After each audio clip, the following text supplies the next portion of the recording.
함께 만드는 언론 미디어 협동조합. 여기는 국민TV. 함께 만드는 언론 미디어 협동조합. 여기는 국민TV.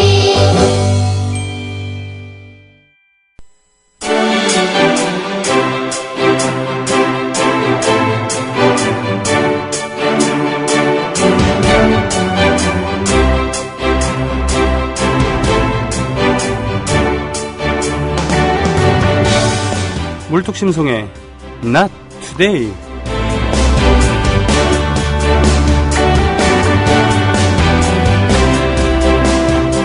예전에 주마등이라고 있었습니다. 주마등. 자, 각을 이렇게 세워서 안에 촛불을 넣어두고 말이 달리는 그림을 하나하나씩 그려놓은 거죠. 그래서 돌리면은 말 달리는 모습이 보이는 겁니다. 그게 주마등이죠. 프랑스의 류미엘의 형제가 기차가 들어오는 장면을 찍은 것이 영화의 시작이죠. 그래서 영화의 시조를 바로 류미엘의 형제라고 합니다. 인간의 어떤 상상력의 한계를 일정 부분 극복하는 신기원이었죠. 그 영화를 통해서 과거와 다큐멘터리는 물론 과거와 미래의 모습까지도 가공해서 보여주기도 합니다. 그러고 보면 참 처음에 그 모습을 보면서 기차가 들어오는 상영된 그 영화를 보면서 이게 꿈이냐 생시냐라고 하신 분들 많이 계셨겠네요. 그렇다고 한다면 우리가 보는 영화는 꿈이냐 생시냐, 그 중에서도 가장 복잡하고 뭐라 그러나요? 환상적이라고 할 수 있는 그야말로 SF 이 얘기, 블레이드 러너를 가지고 철학적인 질문을 던지는 물뚝심송의 Not Today. 블레이드 러너를 가지고 가는 두 번째 시간입니다. 물뚝님 나오셨습니다. 안녕하십니까? 안녕하십니까? 네. 사실은 세 번째 시간이었죠. 그렇군요. 첫 시간에 이제 전반적인 SF 역사를 SF에 대한 얘기를 했었고. 근데 그 전에 그 류미에르 형제가 찍은 최초의 네. 기차가 들어오는 사진. 네. 그거는 당시에 정말 놀라운 반응을 이끌어냈다고 합니다. 사람들이 도망갔나요? 예. 놀라가지고 막 그 귀부인들은 막 기절하기도 하고. 기차가 달려오니까. 극장 밖으로 도망가기도 하고. 그 당시 귀부인들이 왜 기절을 그렇게 자주 하냐면 콜셋으로 갈비를 그렇게 조였기 때문에 호흡곤란으로. 예, 그래서 뭐 툭하면 부채를 붙이는 거는 그렇게 돼갖고는 땀이 자꾸 나니까 숨이 막혀서 이 부채로 붙이고 그러다가 뭔 일이 생겨 이러면서 호흡곤란으로 일부러 약하게 보이려고 기절한 척할 사람도 있었어요. 그런 것도 있습니까? 예. 하여튼 콜셋으로부터 여성을 해방시킨 것은 코코 샤넬이라고 하는 위대한 그 디자이너입니다. 지금도 그 브랜드로 살아있는. 네, 샤넬. 네. 자, 네. 블레이드 러너에 대한 줄거리를 찾아가면서 줄거리를 얼개로 삼아서 철학적인 질문을 던져주는. 예, 지난 시간에 약 한 반 정도의 이야기를 소화했고요. 네. 이번 시간에는 이제 그 뒤의 이야기를 이제 나눠보도록 하겠습니다. 네. 근데 그 전에 그 블레이드 러너에는 이제 레플리컨트라는 그 넥서스 6라는 기종의 레플리컨트가 등장을 하는데. 네. 과연 이 사람들이 뭐냐, 이 로봇이냐 뭐냐, 뭐 이런 정의가 약간 필요하지 않을까. 네. 싶어서 여러분들께 앞으로 이제 SF에 대한 이야기를 많이 하게 될 테니까. 네. 그래서 일부러 그 정의를 한번 정리를 해보자. 네. 라는 시간을 먼저 잠깐 가져보도록 하겠습니다. 네. 네. 인간과 비슷하게 생겼는데 인간처럼 움직이기까지 한다. 근데 인간은 아니다. 네. 이런 종류들이 굉장히 많죠. 네. 그걸 일렬로 쫙 줄을 세워보면 한쪽 끝에는 진짜 인간이 있을 겁니다. 진짜 인간은 몸이 이제 그 탄소 기반의 단백질로 구성되어 있고, 네. 생명들이 흔히 가지고 있는 종족 보존 기능이 있죠. 네. 그걸 이제 재생산 리프로듀스라고도 하고, 영어를 오랜만에 했더니 막 발음이 꼬이네요. 생산. 네, 재생산 과정 이렇게 하고 보통 재생산을 담당하는 기관을 그 인체의 몸 기관 중에서 생식기관이라고 하죠. 예. 그 생식기관이 작동한 결과로 탄생하죠. 네. 인간은 탄생한 다음에는 성장과 노화 과정을 거치게 됩니다. 그렇죠. 그리고 이제 죽어서 소멸되는 거죠. 죽죠. 네. 소멸될 때 자기는 소멸되지만 역시 또 생식기관을 통해서 자신의 후손을 남김으로써 네. 생명이 계속 이어져가는 이런 과정을 거치게 되는 게 바로 인간입니다. 하필이면 그 과정이 매우 즐겁기 때문에. 그렇죠. 네, 지금도 전 세계 그 많은 남녀들은 어떻게 하면 할 수 있을까? 예, 뭐 이 방송에서 그걸 다룰 수 있는 언제 하면 다루죠. 굉장히 중요한 이슈입니다. 그거. 중요한 이슈죠. 아주 중요하죠. 근데 그 인간의 완전히 반대쪽 끝에는 정말 기계가 있겠죠. 네. 기계는 이제 뭐 자동차나 뭐 불도저 이런 기계는 사실 이 범죄에 들어오질 않습니다. 아, 네네. 왜냐하면 스스로 움직일 수가 없기 때문이죠. 예. 그렇게 보면은 우리가 그냥 별 생각 없이 로봇으로 분류하지만 네. 우리가 어린 시절에 보고 즐겼던 마징가 제트나 로봇 태권부는 로봇이 아닙니다. 왜냐하면 사람이 들어가서 조종을 해야 되거든요. 그건 로봇이 아닌가? 근데 로봇이라고 하잖아요. 보통 로봇이라고 부르는데 네. 사람 형태로 돼 있다고 해서 로봇이라고 부르는데 일단 기본적으로는 스스로 움직일 수 있어야 이 범죄에 들어옵니다. 원래 사전적인 의미는 그렇다는 얘기군요. 그렇죠. 예. 네. 물론 이제 굳이 태권브이 같은 경우는 그 조종사 처리가 무슨 조종관을 붙잡고 조종하는 게 아니고 태권브이와 무슨 신경체계가 연결되는 것처럼 묘사가 나오거든요. 네. 나중에 이제 에반겔리온에 오면은 완전히 이제 싱크로가 돼야 되는 뭐 그런 상황인데 그렇게 싱크로가 된 상황이면 그걸 사이보그라고 볼 수도 있을 거예요. 네. 예. SF에서 많이 나오는 로봇들의 중요한 유명한 사례는 아마 저걸 겁니다. 스타워즈 에피소드 1, 2, 3에 주로 많이 나오는 드론. 네, 드로이드. 예, 드로이드 군단입니다. 네네. 좀 이상하게 생겨가지고 기계처럼 생겼고, 라저, 막 이러면서 다 돌아있는. 네네. 약간 좀 바보 같은 친구들이죠. 인공지능이 좀 기술이 떨어진 거예요, 그게. 네. 예. 근데 그런 것들이 로봇이고, 그 다음 단계, 로봇보다 좀 더 사람의 외형에 가깝고, 외피가 사람의 피부 같은 걸로 씌워져 있는 존재들. 네. 사람과 굉장히 유사하게 생긴 존재들을 일반적으로 안드로이드라고 부릅니다.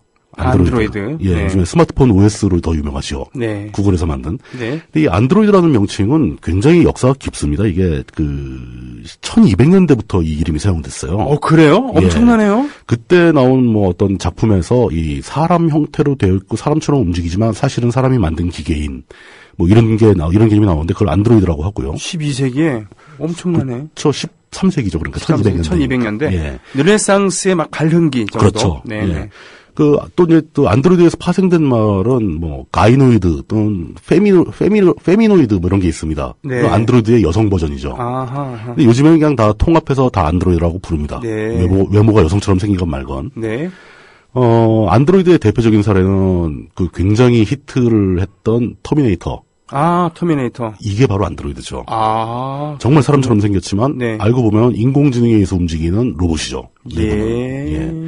그 겉으로 봐서는 사람과 구분하기 힘들 정도고, 속을 까보면 기계가 나오죠. 그랬군요. 예. 그리고 또 유명한 게, 에일리언 시리즈 1편, 2편에 보면은 우주선에 함께 탑승해서 업무를 도와주는 로봇이 나옵니다. 네. 처음에 이 주인공은 그들이 사람인 걸로 생각을 할 정도로. 네. 나중에 보면 막 이렇게 팔이 잘리거나 그러면 하얀 액체가 튀어나오고 이렇게 해서 이제 사람이 아니라는 걸 알게 되는 거죠. 똑같은 형식의 안드로이드가 최근에 만들어진 프로메테우스 SF에도 등장합니다. 프로메테우스에서. 예. 네. 이런 것들은 이제 안드로이드라고 부를 수 있고요. 네. 휴머노이드는 안드로이드의 부분 집합이에요. 휴머노이드는 안드로이드의 범죄에 들어가 있다. 범죄에 들어있다. 네. 포함되는 건데, 근데 네. 사실 휴머노이드는 약간 다른 개념이 섞여 있는 게, 네. 휴머노이드는 외계 생물도 포함합니다. 그러니까 기계 기반이 아니고 사람 형태를 갖춘 외계인도 휴머노이드로 간주하는 경우가 있어요. 좀 약간 개념이 이렇게 섞여 있는 거죠. 안개처럼 약간 섞여 있다 이렇게 생각하시면 될 거고 휴머노이드라는 말 자체는 1800년대 19세기에 만들어진 말입니다. 네. 그러니까 굉장히 역사들이 깊은 말들이죠. 그랬군요. 네. 그럼 반대로 이제는 이제 사람이 순수하게 만든 존재들이 아니라 사람이 자기가 직접 팔다리 등을 기계로 교체하는 경우 이런 경우를 우리가 사이보그라고 부릅니다. 그러니까 사이보그와 안드로이드는 차이가 있죠. 그렇군요. 사이보그는 본질이 사람이에요. 그러니까 우리가 어렸을 때 인조인간이라고 그랬던 것 아닌데? 인조인간 로봇에 가깝고. 인조인간 로봇이었고요. 그 사이보그는 우리 어렸을 때 본 작품에 많이 나오는데 네네. 흔히 이제 아저씨 또래들이 어려서 많이 보신 분들은 이제 009. 예, 만화. 001부터 009까지 있는 그 세트로 나온 친구들 있죠. 네네네. 그 친구들을 사이보그로 하죠. 그랬군요. 뇌는 사람입니다. 그랬군요. 예, 근데 몸이 개조되어서 탁월한 능력을 갖게 되었다. 그리고 또 어렸을 때, 그 아저씨들이 어렸을 때 기억하실 겁니다. 600만 불의 사나이. 6 밀리언 달러스. 예, 달러맨. 네. 예. 그 600만 불의 사나이와 또 짝을 이루는 소머즈. 바이오닉 워먼. 예. 그런 케이스는 보통 한쪽 눈과 한쪽 팔과 양쪽 다리를 기계로 교체했다. 근데 그게 물리학적으로 말이 안 되죠. 리메이저스와 예. 렌지 와그너. 네, 기억납니다. 네네네. 저 무지하게 좋아했었는데. 아, 저도요. 네. 제가 어렸을 때도 그 의문을 가졌던 게, 600만 불의 사나이가 막 높은 빌딩에서 뛰어내리고 그래요. 네. 그럼 다리는 기계로 만들었으니까 튼튼한데, 네네. 그럼 다리에 연결된 허리는 어떡할 거냐? 원래 아작나야 되는 건데. 근데 멀쩡하죠? 그 네. 허리도 바꿨나? 그럼 뭐, 이러고. 뭐, 악당한테 딱 맞으면은, 네. 뭐 팔다리는 기계니까 괜찮다고 쳐도, 네, 몸통을 맞으면 되게 아플 거잖아요. 되게 아플 텐데. 근데 끄덕없고. 네. 뭐, 한 여러 가지로 좀 이상했습니다. 근데 재미있자고 한 거였으니까. 그렇죠. 그리고 그 발상 자체가 너무 신선했었고, 언젠가는 이루어질 수도 있을 거야라는 어떤 기대심과 더불어서, 예. 일단 애들한테 인기 되게 많았죠. 굉장했습니다. 근데, 네. 결정적으로, 그동안 인플레이션이 너무 심해가지고, 네. 이젠 600만 불 가지고 못 만듭니다. 그렇죠. 못 만들죠. 돈이 모자라요. 돈이 모자라요. 뭐 6억 불의 사나이 뭐 이 정도로 원래 올려줘야 될 것 같은데 예 그런 게 있습니다. 네. 그러니까 안드로이드와 사이보그의 가장 큰 차이는 뇌가 인간이냐 거기에 있다라고 보시면 되죠. 뇌가 인간이면은 사이보그고 예, 그렇지 예. 않으면은 예. 그러니까 안드로이드가? 이제 우리가 다뤘던 스타워즈에서는 네. 다스베이더가 사이보그죠. 사이보그네요. 아나킨 스카이워커의 몸과 심지어 얼굴도 갖고 있고 네. 이제 몸의 대부분을 갖다가 이제 그 기계로 바꾸긴 했지만 네. 그 얼굴은 막 심지어 늙기도 해요. 젊었을 때 다스베이더가 됐는데 네, 맞아요. 나중에 이렇게 헬멧 벗어보니까 할아버지가 나오더라고요. 할아버지가 나왔죠. 예, 깜짝 놀랐죠. 네. 그리고 또 SF 영화에서 유명한 아주 굉장히 문제작이었죠. 로보캅. 아, 그렇지. 현직 경찰이었었는데. 예. 그 로보캅이 거의 온 몸이 다 기계로 교체됐지만 네. 그 원래 현직 경찰이었던 알렉스 머피의 자아를 가지고 있습니다. 네. 그 원래대로라면은 그 알렉스 머피였던 시절의 기억을 다 삭제하는 거로 돼 있었는데 그 기억이 다시 되살아났어요. 그 자아를 되찾죠. 그 부인이 뭔 죄입니까, 정말. 슬픈 얘기죠. 굉장히. 네. 그 영화에서는 그걸 어떤 식으로 표현하냐면 자아를 되찾는 과정에서 알렉스 머피가 살아있을 때 습관, 그러니까 총을 꺼냈다가 휘식 돌려서 딱 총집에 넣는 네네네. 그 동작을 로보캅도 무의식적으로 같이 한다는 거죠. 그랬군요. 그래서 동료 경관이 그걸 보고 제가 알렉스 머피인가 보다. 그런군요. 그걸 깨닫게 되죠. 네. 부인도 자, 예. 저 사람은 내 남편이었던 것 같은데. 그렇죠. 했지만 끝내 부인하는 본인이 알면서 부인을 하죠. 예, 부인하는 걸 뜨면서 이럴 순 없어요라고 그러면서 차 타고 울면서 떠나가는. 굉장히 로보캅은 좀 사회적으로도 그렇고 심리학적으로도 그렇고 굉장히 어떤 한 획을 긋는 작품으로서 언제 한번 다룰지도 모르겠습니다. 네, 예. 기대하겠습니다. 예. 자, 이렇게 특히 사이보그에 관련된 부분은 SF에서 굉장히 많이 차용이 되거든요. 네. 또 있습니다. 그 사례로 어렸을 때 정말 명작 만화로 기억에 남는 은하철도 999. 거기 보면은 사회적인 문제까지 겹치죠. 네. 부자들이 네. 돈을 많이 벌어서 네. 몸을 기계로 바꿔서 영원하게 삽니다. 네. 가난한 사람들은 기계로 바꿀 돈이 없어서 금방 죽습니다. 그 주인공은 어디 멀리 있는 별에 가면 기계 몸을 얻을 수 있다고 해서 네. 그 별까지 은하철도 999를 타고 여행을 하는 과정이 그 만화의 신호비였죠. 맞아요. 네. 미야자키 하야오와는 좀 다른 방식의 상당히 염세적인 세계관. 염세적이죠. 예. 그리고 보여주는. 또 굳이 표현을 하자면은 당시 나왔던 일본 애니 중에서 우리나라에 방송됐던 애니 중에서는 가장 야한 장면이 많았던 걸로. 그렇군요. 메테르가 샤워하는 씬이 나온다거나. 그렇죠. 예, 그래서 수많은 어린이들이 이렇게 긴장을 했던. 네. 예. 네. 그런 기억이 살짝 나는군요. 네. 예. 그 정도로 사이버거에 대해서 얘기를 해주면은 이제 정리가 될 것 같고요. 네. 그 다음에 가장 복잡한 게 복제인간입니다. 여태까지는 대부분 그래도 기계공학에 의해서 만들어지거든요. 사이보그가 장착한 팔다리도 대부분 기계라고 간주가 되는 그렇군요. 거고. 그런데 복제인간은 기계공학이 아닌 유전공학에 의해서 만들어지죠. 유전공학의 산물. 예. 네. 사람의 유전자를 복제를 해서 발생을 시키는 거죠. 수정란부터 시작해서. 네. 그러면 그렇게 되면 물리적으로 봤을 때는 사람과 동일합니다. 그럼 과연 이 존재가 사람인가 아닌가 하는 질문이 나올 정도로. 그렇겠네요. 예. 굉장히 어려워집니다. 물론 사람과 차이는 지금 현재도 이미 복제인간 기술은 굉장한 수준에 올라갔습니다. 네. 이 사건 때문에 우리나라가 2005년 당시에 굉장히 큰 쇼크를 받기도 했는데. 황우석 씨 예. 사건. 그 사건에서 길게 얘기할 필요는 없지만. 네. 그래도 이제 체세포 배아 복제가 가능한 수준이다. 네. 또 해외에서도 굉장히 다양한 기술이 그 뒤로도 많이 개발이 됐고요. 네. 그런데 문제는 아직까지도 이 복제 인간이나 복제 동물을 만들 때 그 여성 또는 이제 동물 같으면 이제 암컷이 되겠죠. 자궁이 필요하죠. 네. 그러니까 자궁에 착상을 시켜서 길러야 되거든요. 네. 그러니까 이제 지금까지는 복제 인간도 인간의 생식기관이 없으면 만들 수가 없는 거예요. 네. 근데 기술이 조금만 더 발전된다면은 이게 인간의 자궁이 아니라 그 어떤 실험 장치에서 만들 수 있지 않느냐. 바로 이 장면이 그 영화 매트릭스에서 아주 대규모로 생산되는 인간들의 그 캡슐 속에 들어있는 그 인간들의 모습이 나오기도 하죠. 그랬군요. 예. 그게 가능할지 안 가능할지 아직은 확신할 수는 없지만 이 기술 발전의 속도를 본다면 충분히 가능할 거라고 저는 봅니다. 솔직히 600만물의 사나이나 소머즈 이런 것보다는 훨씬 현실성이 있는. 기술적으로 더 앞서 있고요. 네네. 예. 근데 이 배아 복제 문제는 거의 또 윤리 문제가 낍니다. 네. 과연 인간의 배아를 복제하는 게 윤리적으로 타당한가, 도덕적으로 타당한가. 그래서 현재로서는 전 세계 거의 상당수의 국가에서 이 인간 복제 연구는 금지되어 있는 상황이거든요. 네.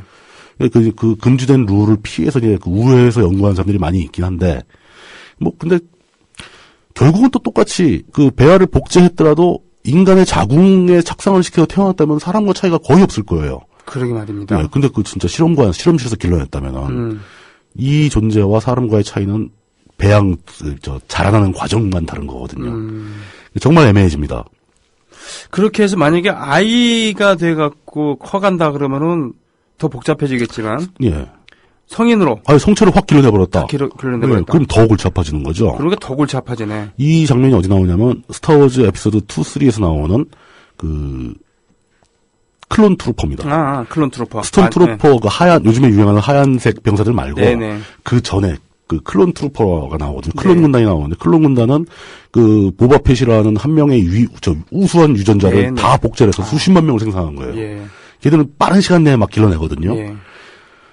그렇게 했을 때 그 존재들이 과연 사람과 어떤 차이가 있겠는가. 이게 바로 이 블레이드 런너에 나오는 레플리컨트와 굉장히 유사한 개념인 거죠. 그렇군요. 예. 그런데 이제 스타워즈와 다르게 블레이드 런너에서는 아직 그 기술이 완벽하지 않아서 네. 수명이 제한되어 있고. 수명이 제한되어 있다. 그들이 기억도 없고. 네.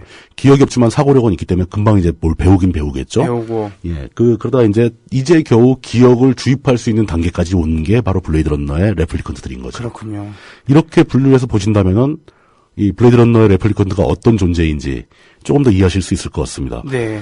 그게 바로 블레이드 런너의 그 레플리컨트고 그 레플리컨트로 등장하는 블레이드 런너의 배역들이 로이 베티, 네. 레온 코왈스키, 조라, 프리스 이런 4명입니다. 이게 1, 2, 3 이렇게 하는 게 아니라 이름이 있네요. 이름이 있다는 거죠. 네. 자기 어떤 전투에 투입하는 하기 위해서 이름을 붙였을 가능성이 있고, 네. 아니면 스스로 붙였을 가능성도 있고요. 네. 로이하고 로이는 전투형 레플리컨트라서 굉장히 머리가 좋고 네. 신체적 능력이 뛰어납니다. 네. 그리고 이들 중에 리더고요. 네. 설정상으로 레온 코왈스키는 이제 노동자형 레플리컨트인데 굉장히 힘이 셉니다. 네. 싸움도 잘해요. 노동자인데. 네. 예. 그리고 조라와 프리스는 여성 레플리컨트인데, 네. 극중 설정의 조라는 암살자용. 그러니까 여성이라는 걸 이용해서 이제 암살 대상에 접근해서 암살하는 네. 그런 암살자용이고, 프리스는 이제 위안부용 레플리컨트라고 돼 있습니다. 그래요? 예. 오. 이 넷이 한 팀이 돼가지고 지구에 들어온 거죠. 네. 그 지구에 들어온 그 상황이 이제 문제의 발단이고, 거기에 또 한 명의 레플리컨트가 등장하는데, 가장 최신 버전, 이제는 어린 시절의 기억까지 가지고 있는 레이첼이 등장하게 되는 거죠. 자기가 사람으로 믿고 있었던 그렇죠. 레이첼. 네. 스스로 사람이라고 믿는 거죠. 네. 자, 이런 배경 설명을 마치고 다시 블레이드 런너로 돌아오면은 네. 이제 이 레플리컨트들, 복제 인간들, 이들은 과연 인간인가라는 질문을 해볼 수가 있을 겁니다. 이 블레이드 런너 영화에서 블레이드 런너 역할은 데커드, 그러니까 해리슨 포드가 역할을 한 그 데커드 한 명이라고 흔히 생각하는데 네. 초반부에 한 명이 더 나옵니다. 그 홀든이라는 양복 입은 그 형사가 한 명 더 나오는데 네. 그 친구도 블레이드 런너예요. 네. 이 친구가 초반에 그 타이렐 코퍼레이션에 침투한 레온 코왈스키, 레온을 그 신문하는 과정이 첫 시작입니다. 네. 그 유명한 VK 테스트를 또 거치게 되는데 네. 레온이 그 레플리컨트라는 것을 슬슬 눈치를 챌 때쯤 해서 네. 레온이 선빵을 날리죠. 레온 코왈스키 예. 노동자용 레플리컨트가 네네. 내가 레플리컨트라는 걸 눈치챈 모양이다. 네. 그래서 먼저 총을 쏴버립니다. 네. 그래서 총에 맞고 벽을 뚫고 날아가 버리는데. 아이고. 예, 그 영화 중에서 이제 거기서 끝이에요. 그래서 저 사람 죽었구나라고 생각을 하는데 네. 원래 설정에는 이제 죽진 않고 네. 병원에 입원해 있어가지고 데커드가 찾아가서 뭘 물어보는 장면이 있었다고 합니다. 그러면 감독이 편집해갖고 잘라낸 거죠. 네. 예, 뭐 별 의미 없다 싶어서. 네. 그렇게 이제 원래 6명이 들어왔다가 2명은 먼저 죽고 살아남은 4명. 네. 로이, 레온, 조라, 프리스 이 살아남은 넷의 그 레플리컨트들이 무엇을 하는 것인가에 대한 힌트가 나오기 시작하는 거죠. 네. 끊임없이 타이렐 코퍼레이션 주위를 맴돌고 있는 겁니다. 그렇다는 것은 그들이 뭔가를 찾고 있다는 뜻이고, 네. 또 중간쯤에 이제 로이하고 레온 남자 레플리컨트 둘이서, 네. 자, 남자 레플리컨트, 로이와 레온. 네. 둘이서 어딘가를 찾아가는데, 한니발 추라는 중국인 노인을 찾아갑니다. 한니발 추. 예, 이 한니발 추는 나중에, 퍼시픽 림이라는 로봇 나오는 영화가 또 있었거든요, 최근에. 네, 네. 그것도 이제 덕후들을 열광케 했던 영화 중에 하나인데, 네. 퍼시픽 림에도 한니발 차오라는 중국인이, 홍콩에서 일하는 상인이 등장합니다. 네. 이게 이제 그 오마주로 간주가 되는 거죠. 그렇군요. 예. 근데 이 한니발 추는, 안구죠, 안구. 네. 눈동자를 유전공학적으로 설계해서 만들어내는 그 안구 전문가입니다. 그러니까 신체의 각 부위를 만드는 전문가가 따로 있는 거예요. 네. 그걸 이제 타이렐이 다 조합을 하는 거죠. 네네네. 그 한니발을 찾아가서 로이가 물어보죠. 수명을 연장할 수 있는 방법이 있겠는가? 네. 한니발 추는 자기는 모른다. 그렇겠죠. 나는 오로지 눈만 만드는 사람일 뿐이다. 그러면서 대답을 구하지 못하자 로이와 레온이 한니발을 죽여버리는 거죠. 그럴 수 있죠. 예, 자신의 정체가 찾아왔다는 네. 것도 들키면 안 되고 네. 또 더 이상 필요가 없어진다면 죽인다. 네. 이 사람들 굉장히 이 레플리컨트들은 급박한 심정이니까. 네. 그리고 이제 데커드가 레온 코알스키의 아파트를 지어서 얻은 단서를 가지고 네. 맨 먼저 조라를 추적을 하게 됩니다. 네. 그 여성 레플리컨트를. 레플리컨트. 이 장면에서 약간 첨단 기술이 적용되는 장면이 또 나와요. 네. 사진을 한 장 네. 찾았는데 이 사진에 무슨 유리병에 반사된 모습을 통해서 조라의 얼굴을 확인하고 그 조라의 피부에 붙어 있는 무슨 비늘 같은 걸 찾습니다. 네. 그 비늘이 뱀의 비늘인데 그러니까 그 조라가 이 나이트클럽 같은 곳에서 뱀쇼를 했어요. 근데 그 뱀도 당시에는 이제 거의 모든 동물들이 멸종을 했기 때문에 다 유전공학적으로 만들어낸 동물들이거든요. 네. 이 뱀 비늘 전문가한테 보여주니까 그 뱀 비늘을 현미경으로 관찰을 해서 이거를 누가 만든 건지를 알려줍니다. 뱀 비늘에 심지어 이렇게 시리얼 같은 게 써 있어요. 아주 확대를 해보니까 시리얼 넘버가. 네, 시리얼 넘버가 있습니다. 네, 네. 뭐 그런 시대가 된 거고요. 그 사진을 확대하는 과정도 참 재미있게 아주 음성 인식되는 컴퓨터가 나와서 막 확대를 해주고 뭐 이런 장면이 기억납니다. 상상력이라는 것은 이렇게 재밌는 겁니다. 그렇죠? 예, 재밌죠. 네. 그 데커드는 처음으로 조라를 추격해서 죽이게 됩니다. 네. 그 조라도 이제 막 도망가다가 아주 장엄하게 죽죠. 뭐 유리창 몇 개를 깨면서 도망가다 등에 총을 맞고 죽는데. 해리슨 포드 나쁜 놈. 거기서 이제 그게 나오죠. 데커드가 그 여성 레플리컨트를 죽이는데. 네. 추호의 망설임이 없어요. 그러니까 도덕적 갈등이 없다는 거죠. 그렇군. 사람이 아니라고 생각하는 데커드는 저들은 사람이 아니라고 생각하는 거죠. 그리고 자기 임무를 완수하기 위해서 냉정하게 총을 쏩니다. 네. 그랬는데 조라를 처치하자마자 데커드는 돌아서면서 다시 레온을 만나게 됩니다. 아이고. 레온이 조라를 보호하러 쫓아갔던 걸 수도 있겠죠. 네. 그러다 일방적으로 두들겨 맞죠. 레온은 전사니까. 노동자인데. 네. 올라왔겠지, 맞아. 네네. 레온 콜스키가 힘이 세니까. 네네. 막 데커드를 두들겨 패다가. 네. 여기서 그 대사가 또 나옵니다. Time to die. 너 죽을 때다. 그래서 마지막 한 방을 날리는 찰나에, 맞으면 죽을 것 같은 찰나에, 네. 갑자기 나타난 레이첼이 데커드를 구해주게 됩니다. 왜냐면 자긴 사람이니까. 사람을 믿고 그렇죠. 있으니까. 네. 그리고 데커드한테 물어볼 말이 있고. 네.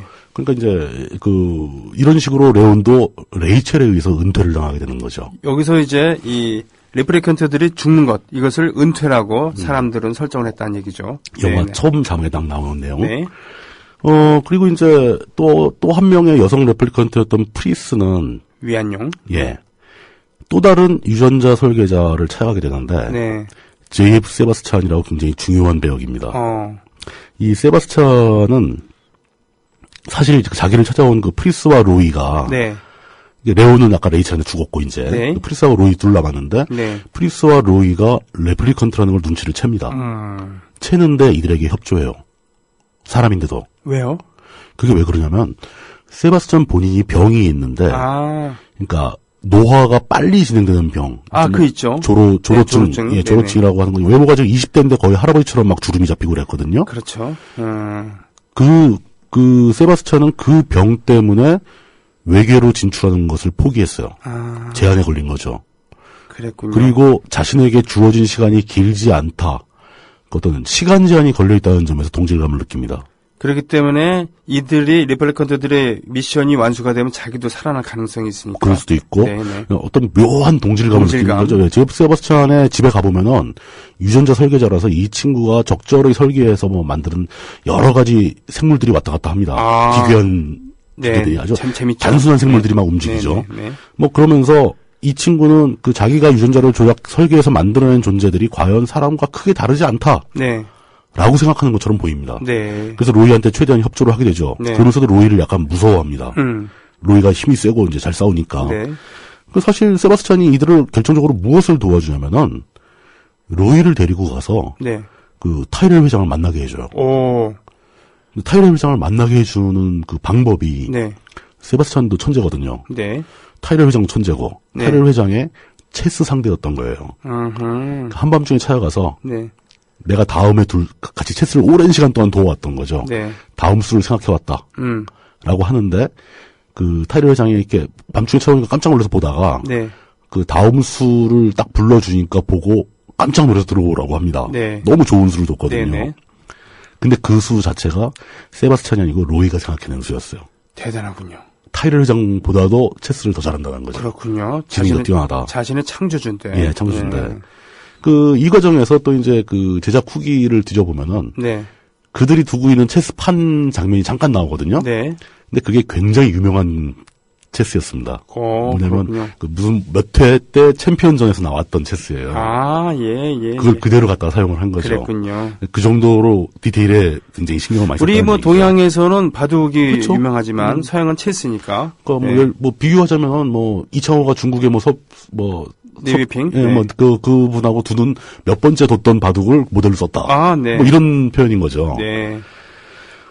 그래, 로이는 세바스찬의 도움으로 타이렐 회장을 만나게 되고, 타이렐 회장에게 묻습니다. 생명을 늘 연장할 수 있는 방법이 있는가? 타이렐 회장은 늘릴 수 있는데 일부러 제한시킨 게 아니고, 아직 늘리는 방법을 찾지 못했다. 이상하게 이제 붕괴한다. 그러니까 죽는다. 약 4년 있으면 생체가 더 이상 유지를 못한다. 그럼 뭐 이런 방법은 어떠냐, 저런 방법은 어떠냐라고 막 물어봅니다, 로이가. 그거 다 해봤는데 다 안 된다. 너희들의 생명은 제한돼 있다. 어쩔 수 없다. 라는 답을 듣고 로이는 타이렐 회장을 죽이게 됩니다. 분노와 절망에 빠져. 분노와 절망이죠. 이 장면은 굉장히 상징적이죠. 자신의 창조주를 죽이는 장면이고 자신의 아버지를 죽이는 장면입니다. 이 아버지를 죽이는 설정, 이 플롯은 이 서양에서는 신화 시절부터 그렇죠. 오이디푸스, 오이디푸스. 그때부터 시작해서 이 부친 살해에 대한 스토리는 이제 스타워즈까지. 그렇군요. 아주 유구하게 이어져 내려오는 아주 익숙한 플롯이죠. 참 프로이드 박사가 참 많은 역할을 했어요. 우리나라에서 이러면 이제 호로자식. 그래서 영화 설정 자체가 인간말종 이렇게 되는 거죠. 그렇죠. 일단은 체스도 안 되고 바둑으로 했을 거고. 야. 그러고 와서 돌아와 보니까 그때 이미 데커드가 프리스를 세바스찬의 아파트에 침투를 해서 프리스를 죽인 상태였던 겁니다. 그 세바스찬은 이제 타이렐 회장 죽는 모습을 보고 놀라서 도망가고 그 아파트 세바스찬의 아파트가 최후의 주무대가 되는데 그 아파트가 LA에 있는 굉장히 유명한 브래드버리 빌딩이라고 다른 작품에도 굉장히 많이 나오는 아파트예요. 이제 그 아파트 역시 또 굉장히 유명한 아파트고. 우리 식으로 따지면 일산 신도시에 있는 주택단지. 그게 통째로 비어져 있는 건가 그럴 겁니다. 굉장히 폐허 같은 느낌인데도 불구하고 시설이 되게 많아요.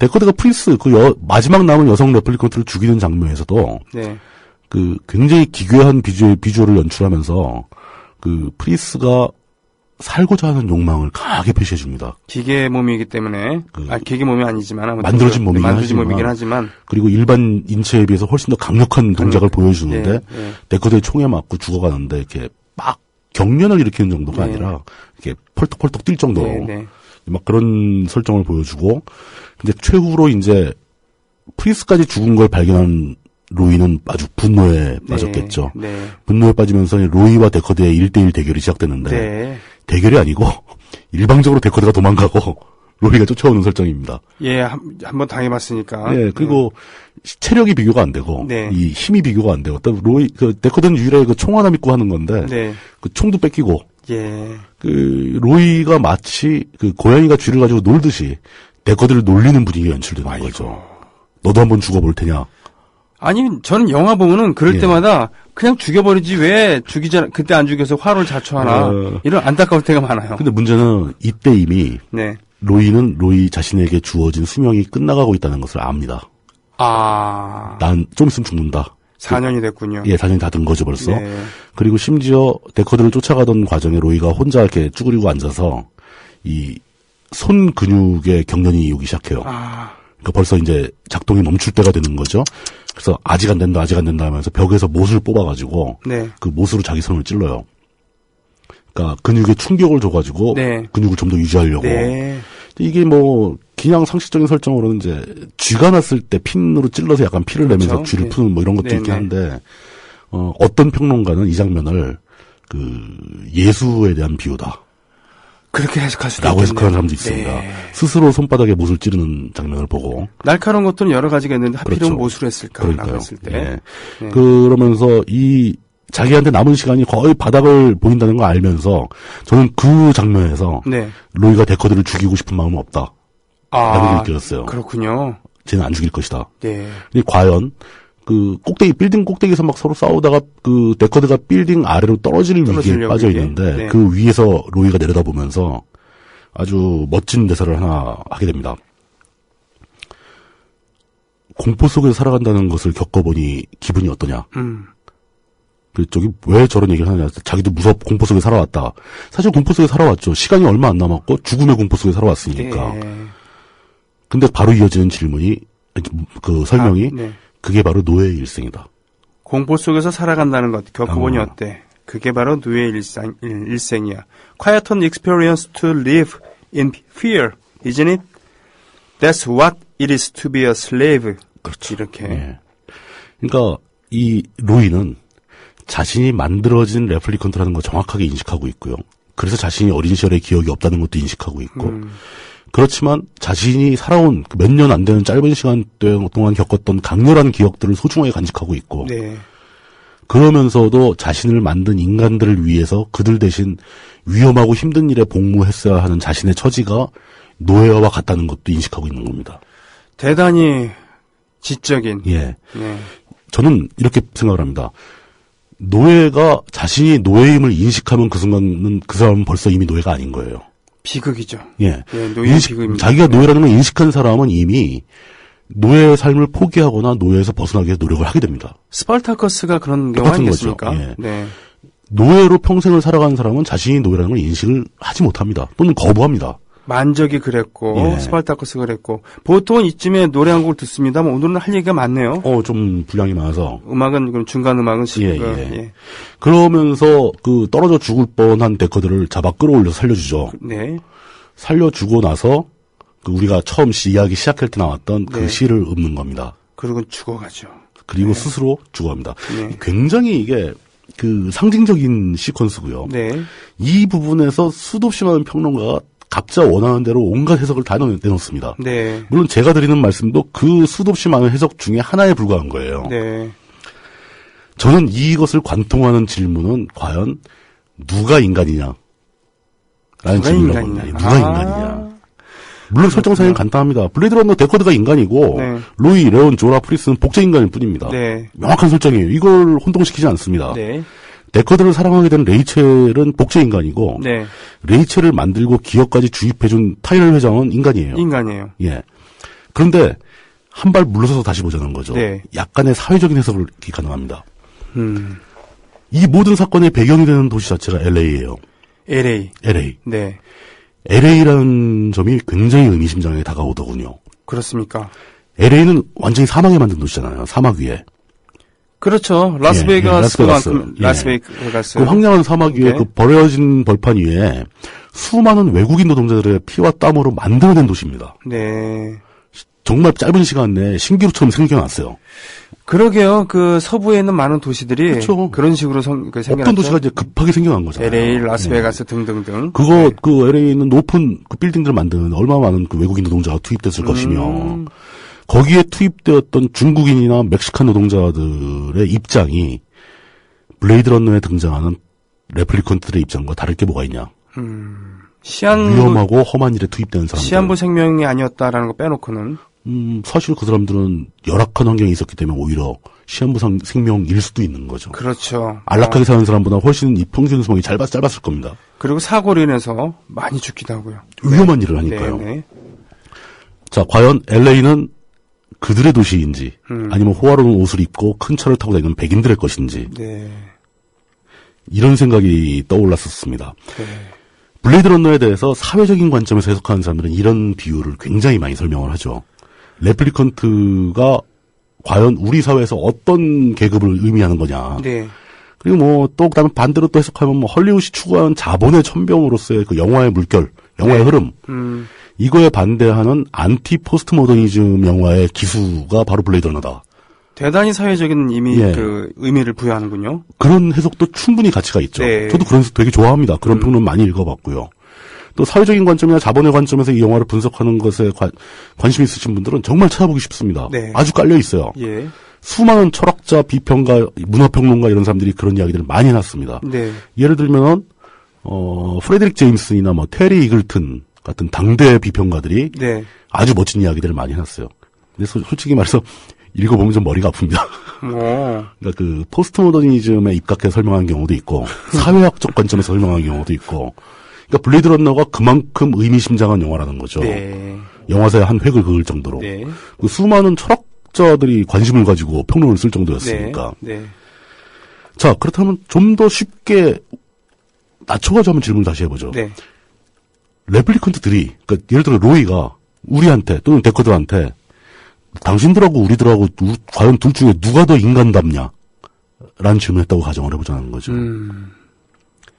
마지막에 그 로이가 보여줬던 모습은 정말 인간적이었어요. 정말 인간적이에요. 위대한 인간적이었습니다. 데커드는 솔직히 할 말이 없었을 거예요. 그렇죠. 자기가 받은 교육. 그렇죠. 그리고 자기가 알고 있는 가치관을 위해서 생명을 죽이는데. 이들이 리플컨트라는 가정을 빼고 보면은 자기는 피도 눈물도 없이 여성을 죽였단 말입니다. 그렇죠. 이거 비인간적인 행동이죠. 근데 오히려 자기가 죽이려고 했던 로이는 죽어가는 데커드를 살려줍니다. 그러면서 그 데커드에게 질문을 하는 거죠. 자, 이 상황에서 이 레플리컨트들의 질문하고 그 백인들이 몰려들어와서 미 대륙에서 먼저 살던 원주민들을 다 죽여버리고 그 피해 살육을 벌이고 그들의 땅을 다 빼앗고 그들의 나무와 숲을 다 빼앗고 그들의 동물을 다 빼앗고 그 땅 위에 나라를 세우고 앉아가지고 휴머니즘을 논하고 있는 백인들의 모습과 데커드가 뭐가 다르냐. 그러니까 늑대와 추모를 보면은 인디안의 그 아메리칸 원주민의 입장에서 풀어나갑니다만. 그렇죠. 그럼 뭐하나 벌써 다 사라졌는데.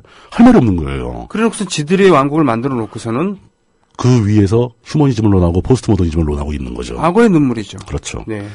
좋아. 그런 분석 다 좋습니다. 뭐 중요한 얘기죠. 타강어 좋다. 좋다 이거죠. 근데 저는 그 분석 말고 그 방향 말고 다른 질문을 하고 싶은 거예요. 어떤 겁니까? 과연 누가 더 인간적이냐는 답을 내리자는 게 아니라 뭐가 인간적인 거냐. 기준이 어딨냐. 기준이. 인간적이고 비인간적이고 나누는 기준이 착하고 나쁘고를 인간적인 기준으로 삼을 수 없지 않냐. 그렇겠네요. 수사적으로 인간적이다라고 하면 휴머니즘을 얘기를 좀 하지만 착하고 이렇게 좀 애타심이 있고 무슨 지심이라고 그러죠. 측은지심이 있고 이런 걸 인간적이라고 볼 수도 있지만 그거 말고 좀 더 과학적으로 얘기를 실제로 인간과 비인간을 구분하는 근거가 뭐냐.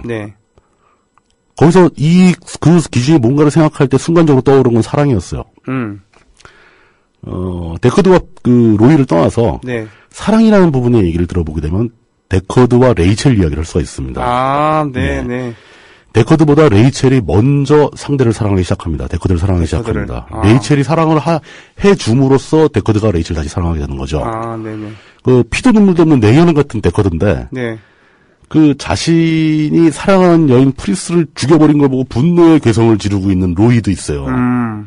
그러면 프리스를 죽인 데커드와 프리스를 사랑하던 로이 중에서 누가 더 인간적이냐, 네. 누가 더 사랑을 할 줄 아는 거냐.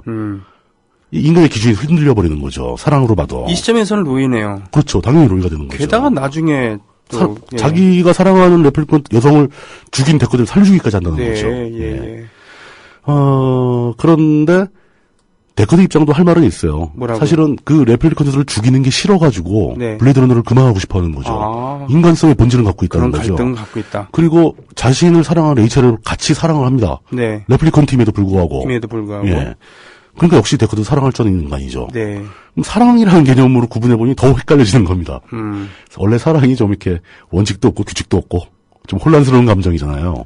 그렇죠. 상당히 본능에 충실한 감정이기도 하고요. 그렇죠. 네. 그러니까 저는 이제 사회적인 면, 포스트 모더니즘, 이런 거 떠나고, 네. 자본 이야기 떠나고, 사랑 이야기, 자본과 기술의 대립, 이런 문제를 다 떠나서, 인간이 무엇인가에 대한 기준 이전에 최초의 질문으로 돌아가자는 거죠. 나는 누구인가? 나는 누구인가라는 질문으로 다시 돌아가자. 네. 그리고 나는 누구인가? 나를 다른 사람과 구분시켜줄 수 있는 기준은 무엇인가? 네. 저는 이거에 대한 답을 최소한 블레이드 러너에서는 기억이라고 찾았습니다. 기억. 메모리. 그러니까 이 레플리컨트들이 회의에 빠지기 시작한 그렇죠. 것이. 그것도 바로 기억 때문이고. 그렇지. 나는 왜 어렸을 때 기억이 없는 거야, 이러면서. 레이첼이 절망한 이유도 기억 때문이고. 내 기억은 가짜였다는 걸 알고 절망하는 거죠. 네, 그랬군요. 그래서 내 기억이 가짜라면 그게 내 기억이 아니니까 그 기억이 나를 규정해주지 못하지 않느냐. 네. 나는 어디로 간 거냐. 네. 이렇게 되는 거죠. 그래서 저는 나의 기억이 곧 나를 규정한다. 네. 라는 이야기를 드리고 싶은 겁니다. 네.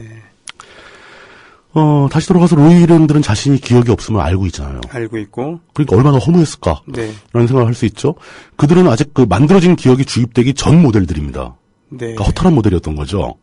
그런데도 불구하고 그들은 어떤 경로를 통해서든지 자신들이 지구에서 만들어진 걸 알아냈어요. 네. 자신의 고향이 지구라고 생각을 합니다. 기억도 없는데. 그러게요.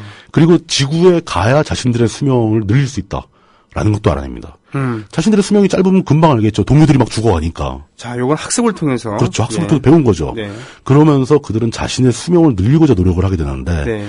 자신의 수명을 늘리고자 노력을 한다는 것 자체는 이미 자아가 있다는 얘기거든요. 그렇죠. 자아가 없는 사람은 수명에 대한 개념도 없죠. 네. 거기서 더 중요한 것은 로이의 마지막 대사로 미뤄보면 로이는 자기는 비록 탄생 시점까지의 기억이 하나도 없는데 갑자기 성체로 태어났는데 네. 그 이후에 짧은 시간 동안 겪었던 자신의 기억이 자신을 규정한다는 것을 깨달은 겁니다. 그게 진짜 나다. 몇 년간의 짧은 생이지만 그게 나라는 사실을 알아낸 겁니다. 그간의 생을 통해서 그렇죠. 자신에게 철학적 질문을 던지고 그것을 답을 내는 스스로 거죠. 구할 줄 아는 그런 자아를 규정해낸 거죠. 네네. 그렇기 때문에 자아가 그만큼 소중하듯이 자신의 수명을 늘리고 싶듯이 자신의 기억이 그렇게 소중해진 거죠. 네. 그래서 마지막 죽는 순간에 자신의 기억이 소멸될 것을 두려워하는 겁니다. 흐르는 빗물 속에 흐르는 내 눈물처럼 사라져갈 것이다. 그러고 보니까 참 인간의 종교에 집착을 하는 것 자체도 그렇죠. 몸은 없어지지만 내 기억은 남아있고 내 영혼은 남아있을 거야라는 그러길 바라는 거죠. 네. 안타까운 소망이죠. 네. 왜냐하면 내가 알아낸 거, 내 기억들, 나의 소중한 기억, 고통스러운 기억, 좋은 기억 다 합쳐서 그 기억이 나를 규정한다는 걸 알기 때문에 내 기억이 살아남는다면 나는 영원할 것이다. 네. 라고 착각할 수 있는 거죠. 그랬군요. 예. 그런 상황에서 그 담담하게 자신의 종말을 맞이하는 로이의 모습은 굉장히 위대한 인간의 모습이었습니다. 보통의 인간이 아닌 정말 우리가 위대한 영혼이라고 얘기할 수 있는 그런 죽음을 맞이하는 생명체 앞에서 우리는 당신은 복제 인간에 불과하다라고 비난할 수 없다는 거죠. 네. 경의를 표해야 되는 거죠. 레이첼도 마찬가지입니다. 로이가 그렇게 위대하다면 레이첼 역시 자신의 기억이 주입된 것이라는 걸 깨닫는 순간 그때까지의 자신은 가짜라는 걸 깨닫고 그렇죠. 중요한 것은 지금부터의 나다라는 걸 알게 되는 겁니다. 이제 내가 겪는 건 진짜 나다. 그러면서 동시에 데코드에 대한 사랑에 빠지는데 그 사랑은 누군가 주입하거나 복제된 기억이 아니라 내가 선택한 사랑이고 내 사랑의 추억이니까 진짜 나의 인생이 시작됐다라고 느끼는 겁니다.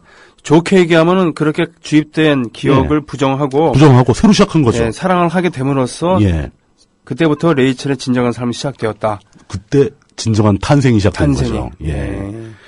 그걸 보여주는 겁니다, 레이첼은. 예. 네. 근데 이 레이첼에 관련해서 이제 또 그 재미있는 일화가 짧게 설명을 드리자면, 네. 블레이드 런너라는 영화가 굉장히 기구한 운명을 가진 영화인데 네. 감독이 만든 다음에 첫 번 시사회에서 보고 제작진들이 거의 기절을 했다고 합니다. 이거를 관객들이 이해할 수 있다고 생각하는가 뭐 이렇게 되는 거죠. 최초 시사판은 좀 많이 어려웠어. 굉장히 어려웠죠. 네. 그러니까 나중에 발표된 감독판하고 거의 비슷한 수준이었다고 하는데 네네. 제작자들이 기겁을 해서 다 잘라내고 그렇군요. 막 엉뚱하게 뜯어고칩니다. 네. 그래서 마지막 순간에 데커드가 네. 레이첼을 데리고 어디로 멀리 도망을 가면서 네. 알고 봤더니 레이첼은 최신 모델이라서 생명에 제한이 없었고 둘이 멀리 도망가서 행복하게 살았다. 해필리 에버애프터. 에이, 헐리우드 엔딩. 헐리우드 엔딩. 네. 예. 이런 게 나와서 그 관객들이 모두 비웃었어요. 흥행이 완전히 망했죠. 아, 그랬군요. 예. 왜? 현실에서는 그런 해피엔딩은 존재할 수가 없죠. 특히 당시 이 영화의 배경이 되는 LA에서는 그런 일은 없죠. 아무리 미국이지만 말이죠. 예. 헐리우드지만 좀 너무했다 싶었더군요. 네. 나중에 발표된 디렉터스 컷에서는 그 엔딩이 어떻게 되냐면 데커드와 레이첼이 어디론가 가면서 문을 쾅 닫고 나서는 장면에서 끝이 나버립니다. 아. 열린 결말이죠. 문은 닫았지만. 예. 그렇죠. 스토리는 열려있는. 그들이 가서 어떻게 될지 모른다는 거죠. 네. 예. 잘 먹고 잘 살았고 오랫동안 해로했습니다. 이런 얘기가 아니라. 그렇죠. 네. 뭐 그런 그 우스운 이야기나 빼버리고. 그러니까 네. 결국 이제 로이와 레이첼은 자신들이 어떤 존재인지 깨닫고 그 로이는 자신의 수명이 제한되어 있다, 뭐 기억이 없다 이런 걸 깨닫고 레이첼은 자신의 기억이 복제된 것이라는 걸 깨닫는 순간 새로운 삶을 시작했다라는 네. 거고 다시 바꿔 말하면 나를 알기 시작했다. 나를. 나의 존재를 깨달았다. 자아가 시작됐다라는 거죠. 진정한 자아가. 네. 모든 인간들 마찬가지입니다. 각자의 기억이 있고 그 기억이 그 자신을 인간이게 만듦과 동시에 그 인간의 입장에선 나는 누군가를 말해주는 지표가 그 인간만의 기억이거든요. 그게 바로 이 나는 누구인가 시리즈의 핵심 주제가 그렇군요. 될 겁니다. 자, 여러분들조차도 이 시리즈를 듣고 계신 여러분들도 자신만의 기억이 다 있으실 거예요. 네. 예. 그 기억이 얼마나 소중한 건지. 그 기억이 진짜 슬프고 고통스러운 기억이라 하더라도 오늘날의 나를 구성하는 가장 중요한 부분들이거든요. 그렇습니다. 예. 이 물리적인 몸이 아니라 우리가 머리가 기억하고 있는 그 나의 소중한 기억들이 나를 구성하고 있다. 그것이 자신에게는 더없이 소중한 것이고 그렇죠. 자신을 규정할 수 있는 그런 근거입니다. 어떻게 보면 소중하다는 말 표현 자체가 되게 우스운 게 네. 소중한 게 아니라 그거 자체가 바로 납니다. 그 자체가 나니까. 예, 기억 자체가 바로 나거든요. 네. 이게 여러분들을 다른 사람들과 구분해 줄 수 있는 유일한 존재예요. 그렇군요. 자, 여기까지 말씀드리고 끝나면 마음 편하고 참 좋겠는데 문제가 또 있습니다. 뭡니까? 여태까지 이제 몸이 나를 규정하는 게 아니라 기억이 나를 규정한다. 왜? 몸은 얼마든지 갈아 끼울 수 있지만 아직은 기억은 갈아 끼우지 못한다. 네. 라고 했는데 벌써 레이첼은 기억을 한번 갈아 끼움을 당했잖아요. 그렇죠. 복제된 기억이 들어갔습니다. 네. 문제는 기억이 복제된 거라면 기억이 가짜 기억이라면 그럼 어떻게 되냐는 거죠. 그럼 그게 가짜일 가능성이 있다면은 네. 바로 뒤에 나오는 질문은 내 스스로 내 기억이 진짜 나의 기억인지 아니면 복제되어 주입된 가짜 기억인지 구분할 방법이 있겠는가? 그러게요. 라는 얘기입니다. 칩처럼 끼웠다 뺐다 하는 게 아닌데. 그러니까요. 그렇죠. 네. 주입이 되는 것인데. 네. 복제된 기억에 문제가 발생한다면 제일 좋은 해법은 진짜인지 가짜인지 확인해서 진짜인 것만 확실하면 복제가 안 됐으니까 해피한 거잖아요. 그렇죠. 이건 나 진짜 안 해. 내가 네네. 겪었던 일이네. 네. 이렇게 생각하면 그 모든 게 끝납니다. 그런데 구분이 안 가지 않습니까? 증명을 할 수 없잖아요. 증명할 수 없죠. 네네. 지금 이 블레이드 런너에서도 레이첼도 그것 때문에 고민을 한 겁니다, 이미. 예. 그러다가 그걸 타이렐 회장이 불러다 시켜서 데커드가 확신을 심어준 거죠. 네. 남에 의해서 확인되는 거지 나 스스로 확인할 수가 없습니다. 네. 의심을 해봐야 되는 거죠. 네. 자, 여기서 진짜 의심을 하나 해보죠. 네. 과연 데커드는 진짜 자신의 기억을 갖고 있는 것인가? 최후의 질문이네요. 예. 예. 실은 데커드도 레플리컨트다. 예, 레플리컨트라고 할 수도 있겠네요. 예. 이 떡밥은, 이 논란은 하도 광범위하게 퍼져 있어가지고 다들 아십니다. 이거 말고도 뭐 세세한 것도 많아요. 네. 심지어 어떤 쪽에서는 원래 설정은 타이렐 회장도 레플리컨트였다는 얘기가 있어요. 아유, 그렇게는 너무 그 거기까지 복잡해지네. 가면 너무 그러니까. 네. 데커드가 레플리컨트이냐 아니냐. 데커드의 기억은 실제 그 자신의 기억이냐. 네. 이런 얘기를 해보면은 사실 데커드를 레플리컨트라고 하면 굉장히 많은 게 맞아떨어집니다. 처음에 국수 먹고 있는 데커드를 쫓아와서 임무를 부여한다고 브라이언트 네. 국장이 부른다고 알려준 수상한 남자가 있습니다. 예. 그 게프라는 사람인데 게프가 이제 모자 쓰고 막 코수염 나고 이런 좀 음흉하게 생긴 사나이거든요. 예. 의문의 사나이죠. 그 게프는 사건 중요한 고비고비마다 종이접기를 통해서 뭔가를 접어줘요. 근데 그게 데커드의 심리 상태와 연관이 돼 있습니다. 그렇군요. 예. 데커드는 남 모르게 술 한잔 먹고 잘 때마다 꾸는 꿈이 있어요. 네. 유니콘의 꿈을 꿉니다. 근데 마지막 순간에 데커드한테 유니콘을 접어줘요. 아무한테 말을 안 했는데. 일각수 유니콘. 예, 일각수. 네. 말에 뿔 달린 거예요. 그리고 데커드가 아무한테도 말 안 했는데 레이첼을 만나서 사랑에 빠질 때쯤 해가지고 데커드 앞에다가 남자 인형을 접어주는데 이 발귀가 된 남자 인형을 접어줍니다. 너의 모든 것을 알고 있다. 이런 너의 생각을 다 알고 있다. 네. 이런 뜻이는 거죠. 뭐 그렇게 고비고비마다 데커드의 심리를 다 알고 있다는 뉘앙스를 풍겨요. 이거. 그러니까 이게 게프는 모종의 기술을 통해서 데커드의 심리 상태를 다 알고 있고 그를 부려먹으면서 레플리컨트를 사냥하고 다니는 진짜 블레이드 런너가 데커드 게프 아니냐. 게프가 아닌가 이런 의문도 데커드는 있는데. 게프의 도구에 불과한 거 아니냐. 예. 이런 내용이 나옵니다. 그 게프라는 이름이 낚시 같은 거 할 때 큰 물고기 걸리면 걸어 올리는 갈고리가 게프입니다. 그렇군요. 예. 이름까지 그래요. 이름까지 그래요. 예. 하여튼 이런 논란들은 이제 뭐 리들리 스콧 감독도 인터뷰에서 언급하기도 하고 해리슨 포드도 언급하기도 하고 뭐 맞다 아니다 뭐 논란이 많이 되지만 뭐 별로 중요한 거 아닙니다. 네. 바로 그 점입니다. 데커드의 기억이 만약에 조작되어 있었다면 데커드 자신은 끝내 자기가 인간인 줄 알았을 것이다. 네. 의미심장하게도 레이첼은 데커드를 처음 만나자마자 데커드한테 물어봅니다. 당신 스스로 VK 테스트를 받아본 적이 있느냐? 거기에 데커드가 무시를 하거든요. 그렇군요. 예, 내가 받을 필요가 왜 있냐? 네네. 내가 하는 사람인데. 네. 그런 거였는데 분명히 조작될 가능성은 있다라는 것을 라는 겁니다. 그러니까 내 기억이 복제될 가능성에 대한 문제는 이 상황을 굉장히 어렵게 만듭니다. 네. 물론 현재는 그런 일은 벌어지지 않습니다. 현재는 사람의 기억이 어떻게 저장되는지 메커니즘은 잘 몰라요. 그렇기 때문에 아직까지는 기억을 재생시키는 것도 힘드는데 복제하는 건 더 힘들겠죠. 네. 그렇지만 이게 조만간 가능해질지도 모른다는 생각을 해본다면은 나는 누구인가에 대한 질문에 내가 누군지를 확인해 줄 수 있는 건 나의 기억이다. 네. 라는 답변을 허물어버릴 수 있는 중요한 질문이라는 거죠. 복제된 기억의 문제. 그렇군요. 그래서 이 다음 편에는 복제된 기억의 문제를 또 본격적으로 다루는 네. 그 블레이드 러너 이후에 무수히 쏟아져 나온 기억의 복제 문제를 다룬 작품 중에서 아류들 중에서 가장 탁월한 거로 보이는 또 하나의 명작을 다뤄보도록 하겠습니다. 바로 오시마모루 감독의 공각기동대죠. 소소님, 물뚱님 다음에 기회가 닿으면 공각기동대 얘기도 한번 부탁드립니다 그랬는데 바로 네, 다음 주에 호응을 해주십니다. 공각기동대는 그 스칼렛 요한슨이 주연을 맡아가지고 2017년에 개봉할 예정이라고 합니다. 네. 지금 만들고 있는 중이죠. 그렇군요. 그 공각기동대의 주인공 쿠사나기를 만나러 가보도록 하겠습니다. 알겠습니다. 꼴똥아이티님, 영화 여고괴담의 유명한 대사, 진정한 죽음이 뭔지 아니? 바로 잊혀지는 순간이야. 이런 얘기도 있습니다만, 또 굳이 복제하지 않아도 인간은 기억을 스스로 변조시키기도 하는걸요. 소소님, 그렇습니다. 그렇기 때문에 인간사의 수많은 오해와 갈등과 분란이 일어나는 것 아닌가, 그 원인이기도 하지 않은가 싶습니다. 그렇죠. 오늘 좋은 얘기 들었습니다. 도저히 쉬지도 않고 달려서 그런지 힘드네요. 그렇죠. 예. 마침 1부에 드럼 치는 김민기의 지난 추억이기에 신청곡이 왔기 때문에 오늘 엔딩곡으로 가장 잘 맞을 것 같습니다. 그렇습니다. 예, 고맙습니다. 예, 감사합니다.